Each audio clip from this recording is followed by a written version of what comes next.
رسول الله حبيب الله نبي الله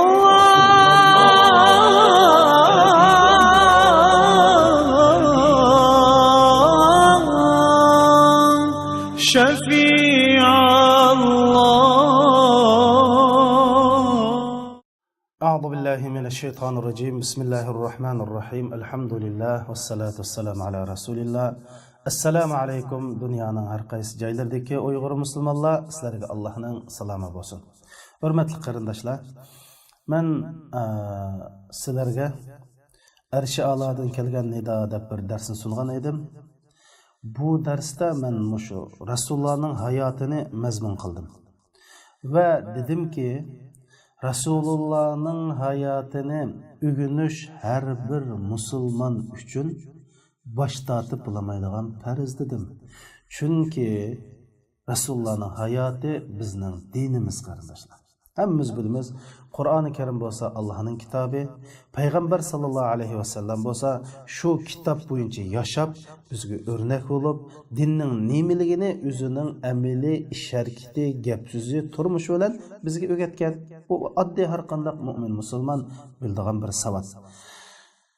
Yana kelib qarindoshlar, biz hozir tarixda nihoyat muhim daqiqalarni yashayapmiz. Bizning mavjudligimiz, kimligimiz, bizningki dinimiz ig'ir xirisga duch kelyapti. Har bir o't yurak musulmon buningki bir amal chorasini izlayapti. Endi Rasul sallallohu alayhi va sallam bo'lsa insoniyat tarixida mislisiz utuq qozongan o'rnaklik bir shaxs. Rasulullah yetim edi qarindoshlar. Rasulullah tenha edi. Ukulları, inilleri yoktu. Rasulullah'ın hatta bir oğul farzandim yoktu. Tağılları bolsa Rasulullah'a bütünlay karşı çıktı. Rasulullah bir savaşsız insan idi. Ama hayatıda, tarihta en zor utuq kazangan bir şahs idi. Bir peygamber idi. Allah'ın elçisi idi. Şunun için biz mana bu Rasulullah'ın hayatını öğreniş arqalı hayatımızda duch kelayotgan mayli siyasi, ijtimoiy masalalarga javob topmoqchi.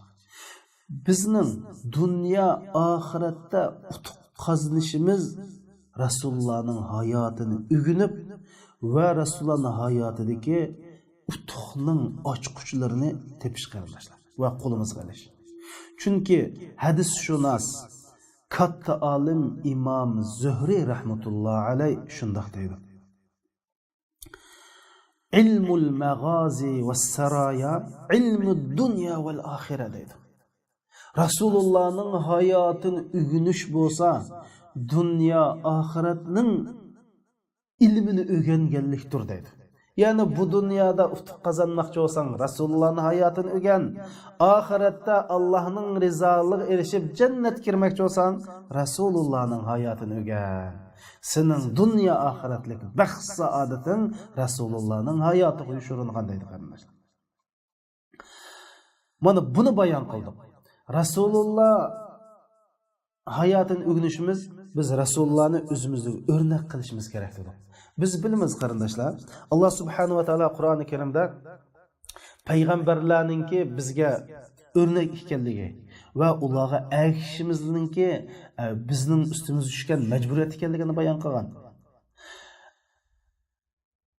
Masalan, İsa alayhisalom desak, İsa alayhisalom nihoyat zohid, taqvodor, Allohni bak yaxshi ko'radigan bir payg'ambar edi. Ama İsa aleyhisselam bizge dadılıkta örnek bulanmaydı. İsa aleyhisselam bizge bir erlik yani bir er buluş süpülen örnek bulanmaydı. Çünkü İsa aleyhisselam toy kılmagan, balız bulmagan. Mesela Süleyman aleyhisselam bizge adil padişah, adil mensepdar, bir takva bay süpütüde bizge örnek bulalaydı. Ama kembigen, puhra süpütüde bizge örnek bulanmaydı. Ama Resulullah çok Resulullah şu hayotida kambag'al yashab baqdi, boy yashab baqdi, puhra bo'lib yashab baqdi, davlatning raisi bo'lib yashab baqdi. Ya'ni hayotlikning barliq sohalarda va hayotlikning o'xshashmagan shakllarda, turlarda yashab baqdi Rasululloh. Shuning uchun har bir inson, har bir shaxs hayotida duch keladigan har qanday masalada Rasulullohdan o'rnak topa oladi. Shuning uchun biz Rasulullohning hayotini bir shaxsning tarjimonini o'rgangandek yoki bir tarixni o'rganib, bilim seviyamizni oshiradigan, ilm xazinimizni beytadigan sifatlarni o'rgansak bo'lmaydi. Rasulullohning hayotidan o'rganimiz, amal qilamiz qarindoshlar. Rasulullohning hayotidan turmush mahoratlarini o'rganamiz. Qandoq Rasululloh qo'shnilari bilan, tuqqanlari bilan qandoq o'tdi, baljaqlari bilan qandoq o'tdi, dushmanga qandoq muomala qildi, do'stga qandoq muomala qildi, qandoq uxlaydi, qandoq yeydi, qandoq ichdi qatorliq nurg'un masalalarni o'rgansak, biz mush davrimizdagi eng madaniyatlik, eng ilg'or, eng safoliq shaxsga aylanamiz qarindoshlar. Biz Uyg'ur musulmonlari safa kirisi var bizde. Bizde ahlak kirisi yaşavatımız kardeşler. Biz çokum Resulullah'ın hayatını öğrenip ahlaki cihetten özümüzden onşaylı. Biz Müslüman. Müslümanlığımızı ifadeleş için İslam dininde buyurulgan emellerini kılımız. Erlerimiz sakal koyumuz, ayallarımız hicaplarımız. Her kandak adam bizi qarash arqılık Müslüman okşaydı deydi. Ama qarindoshlarimiz, biz o'zimizninki safa axloq jihatdan islomga vakillik qilmayapmiz. Boshqalar bizni faqat yaxshi ta'sir olmayapti. Men har bir mush gapimni anglayotgan musulmonlarga shundayman. Biz Rasulullohning hayotidan bir odimiylikni o'rganaylik. Boshqalar bizdan, mayli musulmon bo'lsin, g'ayri musulmon bo'lsin, bizning axloqimizdan, muomalamizdan, qizg'inligimizdan, oq ko'ngilligimizdan ta'sirlansin. Biz shunda bo'lganda musulmon bo'lmasin, ming soqolni 1 metr qo'yib oldi, voy qarqog'idek o'rnib oldi, biz bir saxtpaz, yolg'onchimiz, diniy to'g'ri o'rnib olgan bir saxtpaz bo'lib qolamiz qarindoshlar. Shuning uchun dinimizni o'rganish, Rasulullohning hayotini o'rganib, hayotimizni tatbiqlab, Rasulullah'nın hayat maharetlerini öğrenip, bu hayatta o'xshashmagan sahada duch kelgan masalalarga qandoq muomala qilishni, qandoq maydonda turishni, ular bilan qandoq yashashni bilib olsak, yer shardagi eng ilg'or shaxsga aylanamiz. Shuning uchun Rasululloh musulmonlar tarafidan emas, balki kofirlar tarafidan e'tirof qilingan. Rasulullohni hech qandoq birsi gapingni tumuding, va'dangni xiloflik qilding, yolg'onchilik qilding, axloqsiz qilding deb dushmanlarni unda tuhmat qilmagan. Hatto Rasululloh o'zining islomning birinchi numurliq dushmani Abu Sufyonning qizini alay qizini deb talab qilganchada, sendek qo'shqoq bergan qizni kimi ko'rdi deb o'zining qizini qo'shalliq bilan bergan. Mana mushun darajada Rasululloh boshqalar tarafidan axloq bilan, go'zal so'zlar bilan, isil safosi bilan kofirlar tarafidan e'tirof qilingan. Biz cho'q qarindoshlar. Hatto o'ylab boqing. Biz mujohidlarimiz va olimlarimiz va simosidan liq islom ko'rilib turgan qarindoshlarimiz va ammo gap so'z, ish harakat, adab, axloq boshqalar bilan bo'lgan muomalasida kofir, munofiqdan battar. Mana bular saxtpaz musulmonlar. Shakli musulmonlar 30 yil namoz o'qib, vaqt rioya qilishni bilmagan. 50 yil tahorat elib, uyini, bolalarni, kiyimini, o'zi yashayotgan muhitni pokiz tutishni bilmagan musulmon, sen saxtpaz, yolg'onchi, shakli, dinning nimaligini bilmagan musulmon. Bundan musulmon bo'lmaydi qarindoshlar. Bizning muomalamiz mayli kofir musulmon bo'lsin, ularga yaxshi, go'zal muomala qilish, axloq bilan muomala qilish. Biz islom, biz musulmonlar va islom insoniyat uchun rahmat. Biz mehribonlikni, biz go'zal axloqni mukammallashtirish va uni umumlashtirish uchun kelgan payg'ambarning ummatlari. Mana buni o'rganish. Rasulullohning hayotidan beshimizga kelgan, duch kelgan masalalarni hal qilishni o'rganamiz qarindoshlar. Chunki insoniyat tarixida Rasululloh yetim yashadi. Rasululloh savassiz. Rasulullah'nınki oğul balısı yok. Rasulullah'nın bir ak inilleri yok. Rasulullah dünya kelgende Rasulullah'nınki kavmi hiç qandaq bir taraqqiyotning asosini tiklamagan.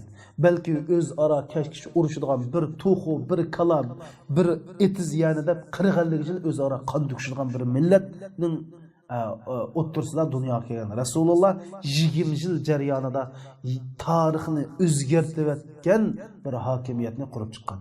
Tarix Rasululloh kelishdan burun bir narsa bo'lsa, Rasululloh kelgandan keyin tarix boshqacha bir narsaga o'zgargan. Mana biz mush Rasulullahning hayotini o'rganish orqali o'zimizga bir yo'l topaylik deb, shuning uchun mush kunlarda, mush minutlarda mushun so'zlab qoldim. Ya'ni biz Rasulullahning hayotini o'rganimiz, tadqiqlaymiz. Qarindoshlar, bizning har birimizning uyiga kirsak, bir necha qog'ozga yozilgan Qur'on topiladi. Ammo Rasulullahning vaqtida bir yozilgan qog'oz yozilgan Qur'on yo'qdi. Ammo har bir sahoba bir Qur'on edi. Nima uchun? O sahabeler bilen bizning farqimiz. Sahabeler biz bilgeni biladi, biz hozir bilyapmiz. Lekin ular anglagan, bilganga amal qiladi. Biz hozircha amal qilolmayapmiz. Shuning uchun bizning kesilimiz mishada. Rasulullahning hayotini o'rganish shu qadar muhimki, Rasulullahning chavrisi bo'lgan Ali ibn Husayn ibn Ali radhiyallohu anhu shunday deydi. Biz Qur'oni Karimni qandoq o'gitilgan bo'lsak, ota-onamiz tarafidan Rasulullahning hayotini shundoq o'gitiladi deydi. İbn Abbas radhiyallohu anhu haftada bir kun cho'qim sahobalarning bolalarga Rasulullahning hayotini o'rgatdi qarindoshlarimiz. Mana oldingi darsimizda mush tema haqida to'xtaldik. Endi bugun inshaalloh mushu Rasulullahninki hayotini boshlashdan burun Rasulullah dünya kelishning oldi keyinda mush dunyo vaziyati qandaqdi? Uyg'urlarning vaziyati qandaqdi? Xitoylarning vaziyati qandaqdi? Rasulullahning atrofidagi davlatlarning vaziyati qandaqdi? Diniy, ijtimoiy, iqtisodiy ahvollar qandaqdi? Buni sizlarga azroq so'zlab o'tmoqchi. Nima uchun desanglar, biz şu vaqtki iqtisodiy ijtimoiy ahvolni bilmay turib, dinimizning ne kadar ulug'ligi, dinimizning shariatining ne kadar ulug'ligi, dinimizning qimmatini, kitobimiz Qur'oni Karimning qimmatini, Rasulimiz payg'ambar sallallohu alayhi vasallamning Allohning bizga ne kadar avatgan bir rahmat payg'ambar ekanligining qadrini bilmay qolamiz. Chunki har qanday narsaning qadrini shu narsaningki aksi bilan, ziddi bilan bilg'uldi qarindoshlar. Shuning uchun Rasulullahninki dunyo kelishdan burungi dunyo ahvolini azroq bir saminaga silib o'tay. Rasulullah dunyoga kelishning oldi keyinda mushu Arab yerim orolga ta'sir ko'rsatayotgan ikki imperiya bor edi. Birisi g'arbda Rum imperiyasi. Rum imperiyasi mo ikkiga bo'linadi. Sharq Rum imperiyasi, G'arb Rum imperiyasi edi. Endi G'arb Rum imperiyasi Payg'ambar alayhisalom dunyoga kelishdan burun vayron bo'lib tugan. Ammo Sharqda bo'lsa Yevropaning 3dan 1 qismini egallagan Turkiyani poytaxt qilgan Bizantiya Rum imperiyasi bor edi. Bu imperiyaning qo'l ostida Osiyodagi bir necha davlat, Shimol Afrika, O'ttir dengiz davlatlari, Misr, Suriya, Yunon, Balqon mushundoq bir necha davlatni o'z ichiga olgan bir davlat edi. Bu davlatningki cho'ngligi va ta'sirining cho'ngligidan hatto Qur'oni Karimda bir sura Rum surasi deb atalgan qarindoshlar. Rum imperiyasi bor edi. Endi bu davlatlarningki ichidami datalashnar ig'ir, bir-biriga hujum qilayotgan, necha ming odamlar nahaq o'layotgan. G'arb Rum imperiyasi bo'lsa Xristian mazhabining katolik mazhabida, Xristian dinining katolik mazhabida. Sharq Rum imperiyasi bo'lsa Xristian dinining Proslaviya mazhabida edi. Shular to'xtamay bir-biri bilan urushadi. Bu 6-asrdagi, ya'ni Rasulullohning dunyoga kelgan vaqtiki mushu g'arb dunyosini Angliyalik tarixshunos Weyles shundoq deb tasvirlagan. Dünya deydi, 6. asrdagidek bir zulmatlik ve en çirkleşken bir basqışını beşidan o'tkazmagan. Bu dünya xuddaş simiz sesib ketgan bir odamning ulkiga o'xshaydi. O'ylab baqing. Ya'ni yo'g'on bir odamning sesib ketgan ulkiga o'xshaydi. Dunyoni shunday desak bo'ldi. Yevropa bo'lsa bir palash adamdek mushundoq edi. Ya'ni hech qanday harakat qilmaydigan. Toki musulmonlarning payg'ambari Muhammad dunyoga kelganchilik dunyo mushtaq edi deb tarixshunos Weyles mushundoq degan. Buningdan biz ya'ni g'arb dunyosining qanchalik bir chirlashganligini ko'ra olamiz. Shuning misol sifatida milodiy 70-yili mush Rum imperiyasi Falastinni besib oldi. Bu chaqda Falastinda Yahudilar bor edi. Ularni muhosirga elib, shu Yahudilarni nimaga majburlaydi desa, har bir Yahudi o'zining xotinini va bolalarini o'ldirish kerak. Shunda o'g'anchada sen hayot qolsan degan ekan. Bu to'xshurak Yahudilar, vijdonsiz Yahudilar o'z qo'li bilan hayot qilish uchun o'zining bolalarini, ayollarini bo'g'izlaydi. Shuning bilan ikkinchi bosqichda chek tashlaymiz. Chek kimga chiqsa, bir Yahudi, bir Yahudini bo'g'izlaydi deb o'z millatini o'ziga bo'g'izlaydi. Shunda qilib oxirisida shu Falastinning sirtidagi Yahudilar hayot qoldi, Qashqarlari ichidining hammasini mushunda bir oldi bilan dadini o'zining bolasini bo'g'izlatib, oxirisida o'z millatini o'zining qulda bo'g'izlatib, mushunda vayron qilayotgan. Mushunda vahshiylik bor. Biz kitoblarni o'qisak, tarixiy kinolarni ko'rsak, Yevropaliklarningki mushundaq bir maydonga 30 dak odamni qilish bilan kirgizib, bir-birini chapadi. Eng oxirsida bir odam hayotga qolayotgan. Chuqum kim sen o'ltirmisan, boshqalar seni o'ltirdi deb mushundaq kinolarni ko'ramiz. Ondan keyin qullarni osh qolgan, yo'lvoslar bilan sep qo'yayotgan. Yo'lvoslar bu insonlarni yavatgan. Padişahlar, vezir, huzuralar, oqsunuklar kulib ashundan ko'ngil echiyotgan. Ya'ni biz buningdan nima degan bir vahshiylikni ko'ramiz. Ammo Rasululloh shu zamondagi Rasululloh nima degan? Bir odam o'zining qo'lini urib qo'ysa, buningki badiliga cho'qim shu qo'lni ozod qilish kerak deb Rasululloh degan. Hadisda bor qarindoshlar, kimki bir qo'lni urib qo'ysa, buning kafarati shu qo'lni ozod qilish. Sil qulunlarga yeganni yegizinglar, ishganni ishgizinglar, sil nada yashsanlar, shuni shularni yashtanlar deb Rasululloh 6-asrda mana bu ta'limotni bergan. Ammo Yevropa qarab baxsak, mushohalatda qarindoshlarimiz. Hatto Aflatun o'zininki G'oyiviy shahar degan kitobida nima deb yozgan desa, mush Yevropaning 4'ten 3 qismi qul edi qarindoshlar. Ya'ni 100 odam bo'lsa 70 odam quldi Yevropada. Shu Aflatun nima deb yozgan desa, bu qullarga inson muomala qilishga bo'lmaydi deb kitobida shunday yozgan. G'oyiviy shahar deb shu zamondagi eng aqlli donishmand odam shunday yozgan. Biz buningdan Yevropaning qanchalik chirishganligi, insoniyatini, odamligini naqadar yo'qotganligini ko'rib olamiz. Sharq tarafda bo'lsa Paris imperatorligi. Endi bu Paris imperatorligi imperiyasida Mani dini, Zardash dini degandek dinlar bo'lgan. Bu Paris imperiyasida mushu sinfilik nihoyatda bak ig'ir bo'lgan bo'ladi. Onundan axloqiy jihatdan nihoyatda chirkinlashgan. Bu Paris imperiyasininki madaniyatda qarindoshlar. Bir odam o'zining onasi bilan to'y qildigan, o'zining qizi bilan to'y qildigan. Masalan, tarixni o'qisak, 2-Yezdajir, ya'ni Paris imperiyasining imperatori Kisra deb ataldi. Shu 2-Yezdajir degandan keyin o'zining qizini elib o'ltirayotganligi tarixda yozilgan. Mushundaq bir razillashgan. Endi bu Paris imperiyasida sinfilik ig'irdi. İnsanlarni 7 sinfga bo'lgan. Birincisi şu padişah tefekküsüdür.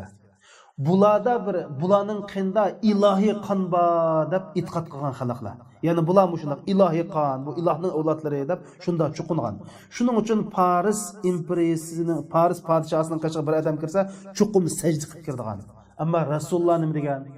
Sizlar meni qishim kirganda Parisning podshosining qishiga kirganda kiringlar. Ya'ni sajda qilib kiringlar. Men sizlar o'xshashlar odam.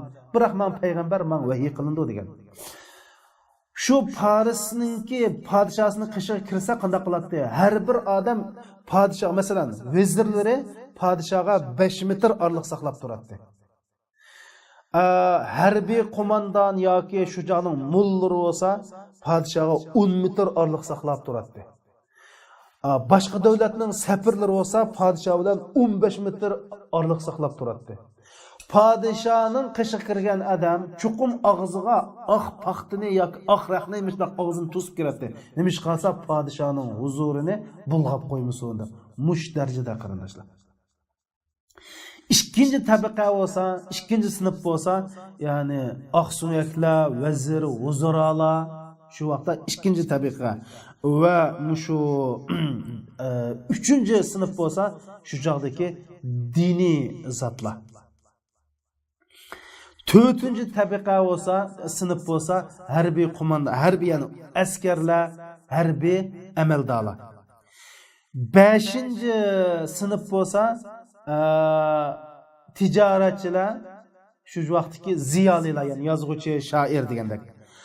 Oltinchi sinf bo'lsa, hozirgi yezilarning boshliqlari.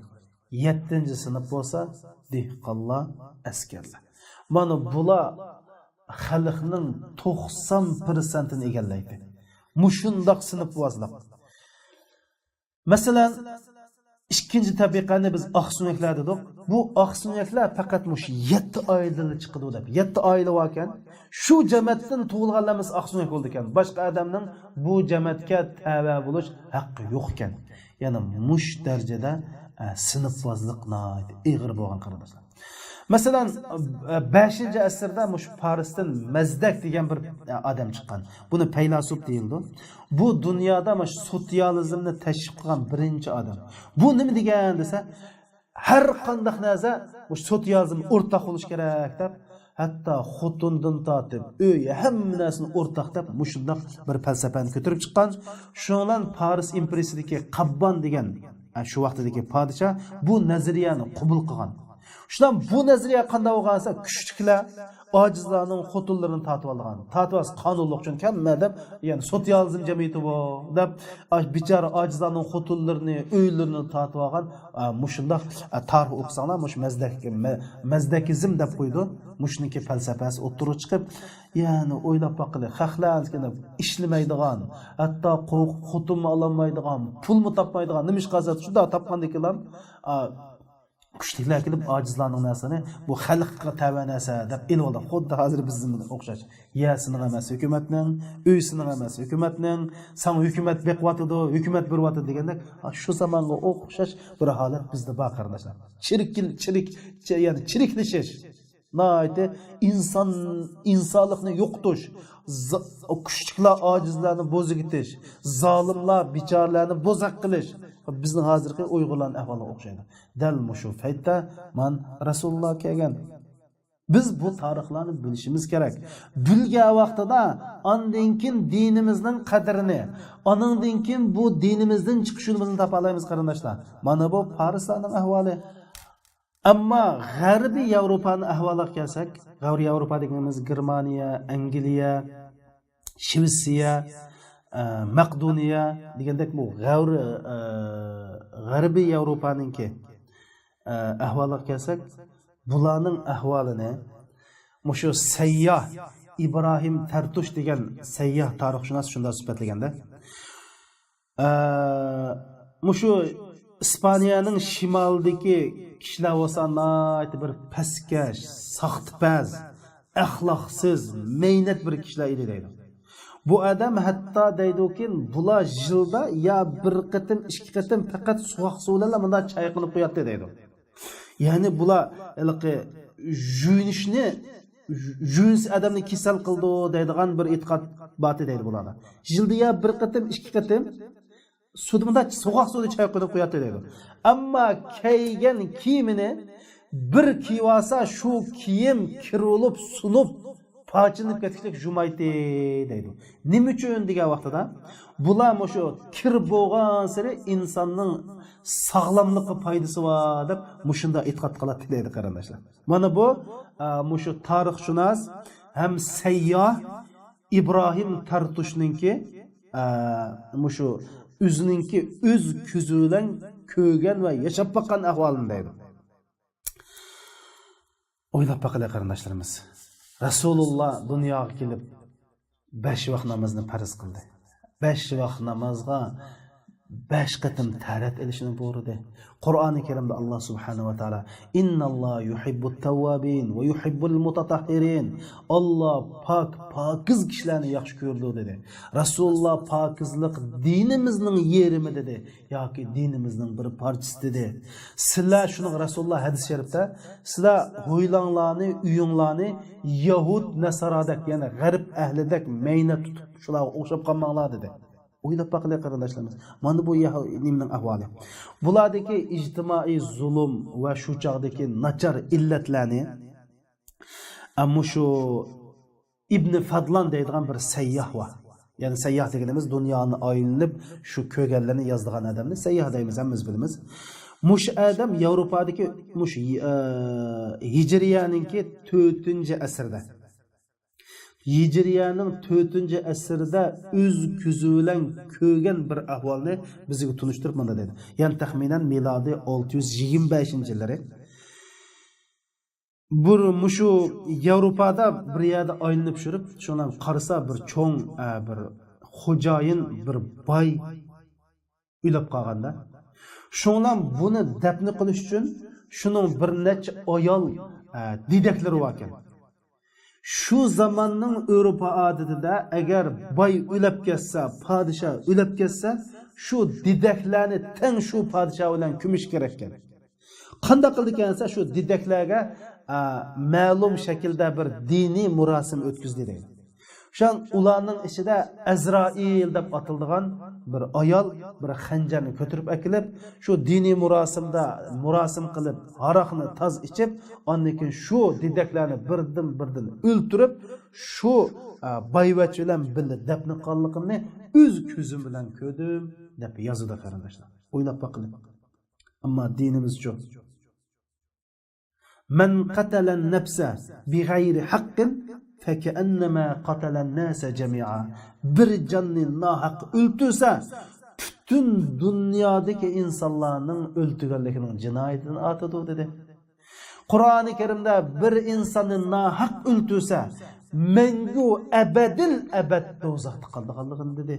Mana bu G'arbiy Yevropaning ahvoli mushu qarindoshlarimiz. Biz bunu uzaq so'zlamaymiz. Mushningdan ularning naqadar bir chiriklashganligini va naqadar insoniyatni yo'qotganligini ko'rib olamiz. Ammo Xitoylar ahvoliga kelsak, Xitoylarda shu Rasululloh dunyoga kelishdan oldikayinda 3 din mavjud bo'lgan. Birinchisi Dijao dini deb qo'ydi. Ya'ni tariqatchilarni deb qo'ydi. Bu bir nazariya, bu bir inson Lauso degan bir Xitoyning o'tirgan nazariyasi. Ya'ni bu hayotlikda inson ayollar bilan birga bo'lmasligi kerak, go'sht yemaslik kerak.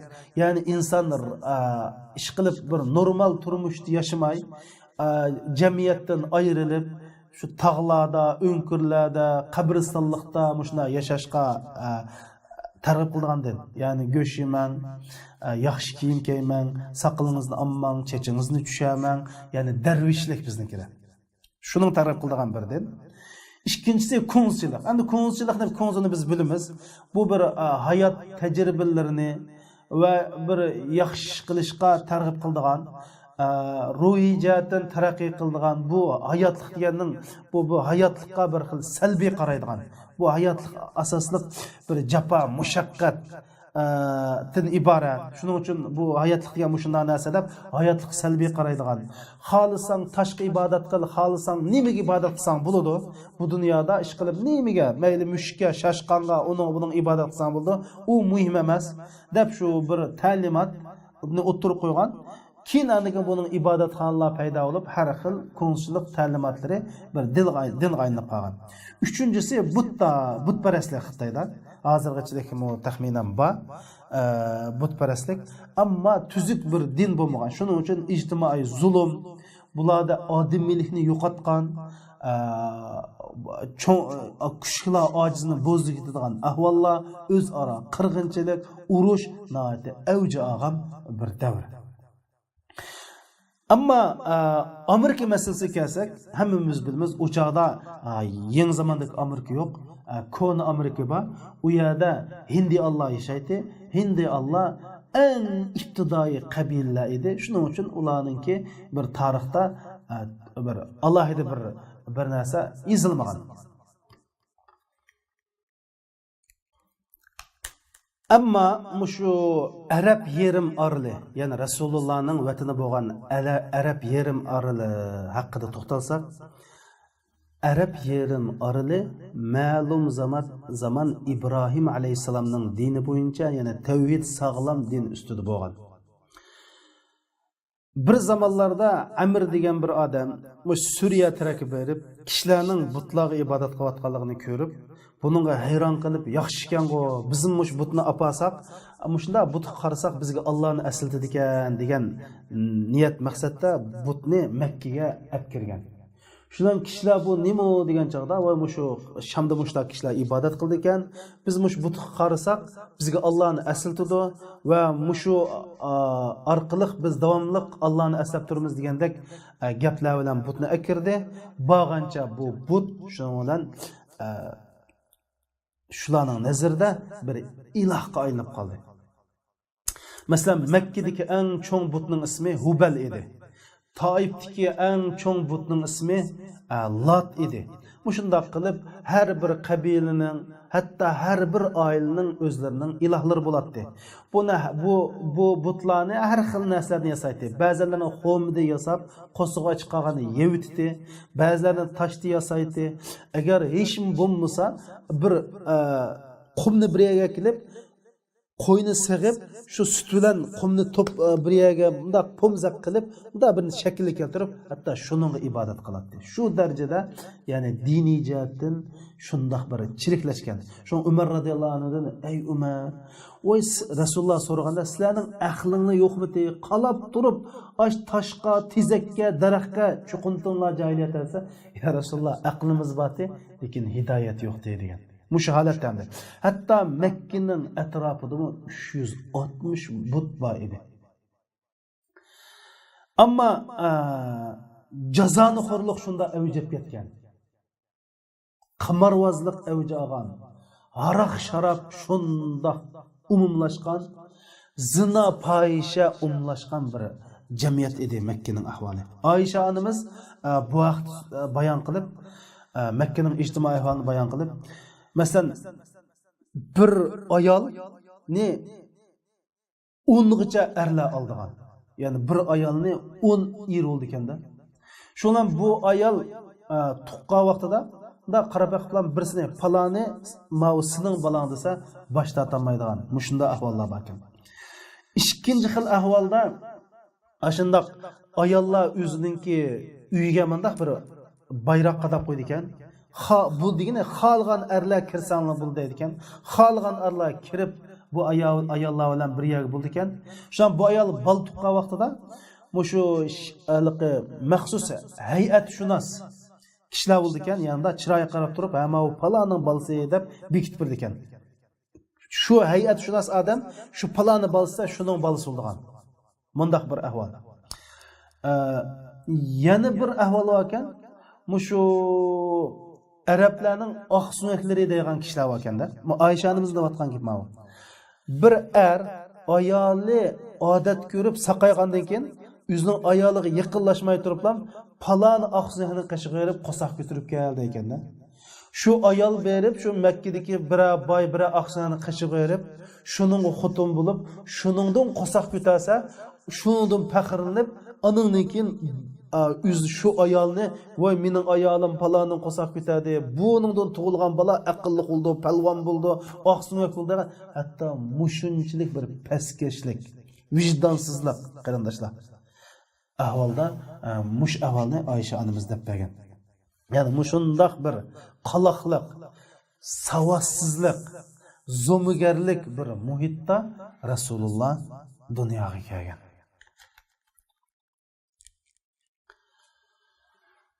Peygamber Aleyhisselam dunyoga kelishining oldi keyinda biz Uyg'urlarning ahvoliga kelsak, bu Uyg'urlarda ko'k turk davri sürgen davr. Hamda bu ko'k turkning oldida Jo'rjallar hakimiyet sorgan ekan. Miladi 548-yilga kelgan vaqtida Jo'rjallar hakimiyeti ajizlashib, haldan ketgan. Shuning bilan Ashna qabilasininki katta beshi, ya'ni qabila boshlig'i Ashna isyon qilgan.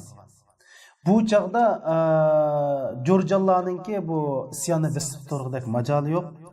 Şundan bu Ashna qabilasi atrofidagi O'g'iz turklarni, O'g'iz qabilalarini birlashtirib, o'zini Qog'on deb atagan va bir podshoh bo'lib, Osman Türk, Samaviy Türk deb o'ziga nom berib, o'zini Qog'on deb e'lon qilgan. Ammo baxtga qarshi bu kishi uzun umr ko'ramagan. Milodi 551-yilda dunyodan ketgan. Bu kishining 3 o'g'il bo'lib, cho'ngning ismi Qaratikin, ikkinchi ismi Muqantikin, uchinchisining ismi Erkishtikin deb 3 bola bo'lgan. Cho'ng o'g'limi bir saviyasiz bola bo'lib, dadasining o'rnini tutib turolmay, Muqantikin ikkinchi o'g'li hokimiyatni qo'lga olgan. Bu kishi hozirgi tashqi Mo'g'uliya atroflaridagi turklar o'sha hammasini birlashtirib, g'oyat zo'r bir davlat qurib, o'zini shu ko'k tangrining nemisi deb o'zini ko'k turk deb atagan. Bu davlatninki chegirasi taxminan 13 million kvadrat metr doirasigacha yetib qolgan qarindoshlar. Masalan, sharqda Yapon dengizgachilik, g'arbda Turkiya, g'arbda hozirgi Turkiya, ya'ni o'z vaqtidagi Konstantiniya, hozir Turkiyagachilik. Shimolda Rossiyaninki Yaqur Cumhuriyetigachilik. Janubda bo'lsa Saddichin sepilg'ichilik. Mush rayonlarni o'zigcha olgan g'oyat zo'r bir imperiyani dunyoga keltirgan. Shuning uchun, ya'ni Uyg'urlarning kuchini eng namoyon qilgan bir davlat bo'lgan. Shuning o'zining ismini Samaviy Turk, Osman Turk deb mushundaq atagan. Hamda milodi 570-yillarda, ya'ni Rasulullohning davrida biz Uyg'urlar mushundaq 13 million kvadrat metr doirasida hokimiyat qurgan. Ammo milodi 580-yillarga vaqtida bu Muqan Turk dunyodan o'tib, antikin bollari hokimiyat talishib, bu davlatlarni vayron bo'lishga boshlagan. Ana mushundaq biz hamma davlatlarning ahvolini deb bilmaymiz. Ammo payg'ambar sallallohu alayhi vasallamning bir hadisi bizga mushu dunyodagi ahvollarni tunishtirib mandaq deydi qarindoshlar. Rasul akram sallallohu alayhi vasallam hadis sharifda Iyaz ibn Himar al-Jasha'i radhiyallohu anhu naqlgan hadis sharifda shundaq deydi. Allah subhanahu wa ta'ala shundaq degan ekan: "Men bandilarimni sog'lom holatda yaratdim." Yani sağlam tabiatlik, yani musulman holatda yaratdim. Biroq shaytonlar ularni ozdirib, haqdan o'zining dindan yiroqlashtirdi. Men halol qilganni insonlar harom qilib oldi. Yani Allah men yaxshi degan ishni insonlar yomon deb qaradi. Allah subhanahu wa ta'ala haram qilgan ishni insonlar halol qilib oldi. Allah ma yomon ish deganni insonlar bu to'g'ri ish deb mushundaq qilib oldi.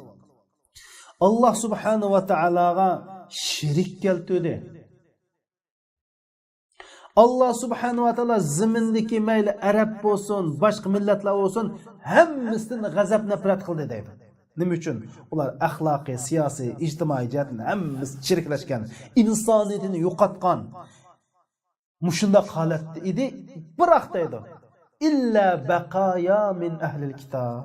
Ammo mash xristian diniga e'tiqod qilgan bir necha asar atiqidak nadir bir necha odamni qilib qoldi deydi. Mushni hisob qilmaganda butun dunyo mushundoq bir xil adolatsizlik bilan chiriklikka to'lgan edi. Zina, fahisha, jazonixo'rlik, qonga haq qon to'kish, bir-biriga zulm qilish mushunda avjagan davrida mushundoq edi. Bu shu paytda Alloh o'zining payg'ambari Muhammad sallallohu alayhi vasallamni avatdi deb Rasululloh mush hadisda butun dunyoning ahvolini bizga ixchamlab ko'rsatgan. Mana hozir men o'ylayman dunyo shu davrga o'xshab qoldi qarindoshlar. Ya'ni shu chaqda dunyo bir hidoyatga, bir payg'ambarga, bir qutqazuvchiga, bir to'g'ri yo'lni ko'rsatishga muhtoj bo'lganda, mana biz ham aş Qur'ondagi islomga muhtoj. Rasulullohning hayotida yashagan, Rasululloh yashab ko'rsatgan bir dinga muhtoj. Biz shu Rasulullohning hayotini yaxshi o'rganib, yaxshi tushunib, yaxshi tahlil qilib, yaxshi analiz qilib, biz o'zimizning hayotligining chiqish oshquchini qo'limizga olishimiz kerak qarindoshlar. Ve sallallahu ala seyyidina Muhammed ve ala alihi ve sahbihi ve sellem.